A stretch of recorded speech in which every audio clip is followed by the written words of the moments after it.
how to change your name on TikTok. Hey everyone, welcome back to the channel. If you are new here, don't forget to hit the subscribe button and turn on the notification bell to not miss any updates.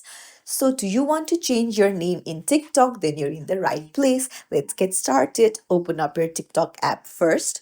Then go to your profile on the bottom right corner.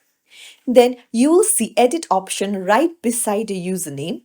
Just tap on it and then you can just tap on username and then just remove it and then choose the username of your choice.